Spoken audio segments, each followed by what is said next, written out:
Nous étions avec Georges Yazbek à 15 km de là où on se trouve. Nous sommes actuellement dans le centre de Kiev, dans la région des districts de Boutcha et d'Irpin, qui sont devenus de fait depuis 48 heures le front du nord-ouest pour cet assaut qu'on attend de manière imminente sur Kiev.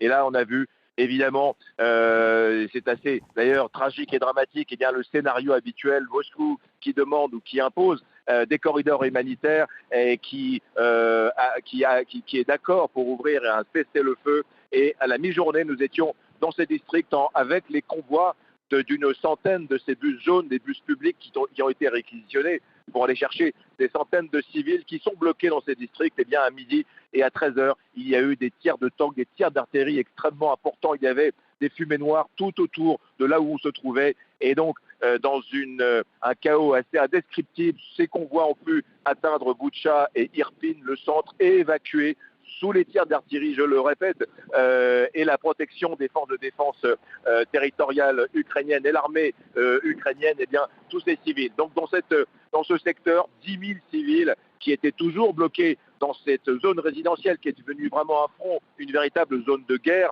ont pu aller vers Kiev. Ils sont en sécurité relative vers Kiev et vont sans doute être acheminés par train vers d'autres endroits, régions de l'ouest du pays, sans doute pour certains traverser la frontière. Donc c'est ça la réalité des cessez-le-feu, des corridors humanitaires dont on discute à Moscou et à Kiev. La réalité, c'est que c'est une stratégie d'offensive, d'épuisement des populations et surtout de non-respect d'un des principes fondamentaux des droits de la guerre, c'est-à-dire de laisser passer les civils ukrainiens en dehors des zones de combat. Bonjour Cyril, stratégie de l'épuisement, vous le disiez à l'instant, toute la question bien sûr est maintenant de savoir combien de temps les Ukrainiens vont résister.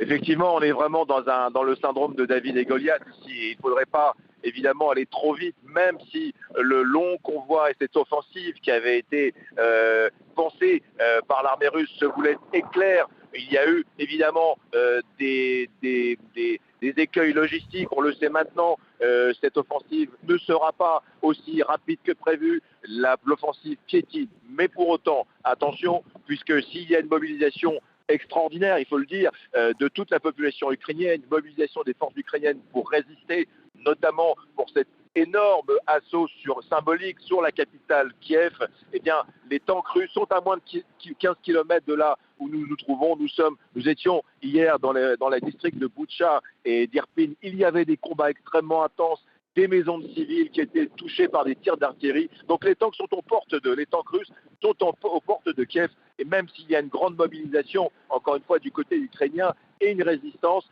ces tanks russes ne feront pas demi-tour, bien au contraire. Et chacun sait aussi, encore une fois, le siège de Kiev est inéluctable. Est-ce une question de jours? Difficile à dire. Les Américains semblent dire que c'est absolument imminent. Mais là aussi, sur le rapport de force, n'oublions pas qu'il y a 200 000 soldats russes en Ukraine actuellement, qui sont installés sur 6 fronts différents, qui encerclent des villes entières. Donc cette avancée aussi massive est inéluctable. Et ici, ce matin, par exemple, il fait extrêmement froid, il fait le -10 et on sent auprès des populations civiles, mais également sur le terrain avec les forces d'autodéfense et les militaires, déjà une forme d'épuisement, comme si tous les efforts que pouvaient fournir les Ukrainiens sont déjà déployés en face d'une armée qui est piétine, qui va moins vite que prévu, mais qui est résolument décidée à avancer vers tous ces points stratégiques dont la capitale font partie.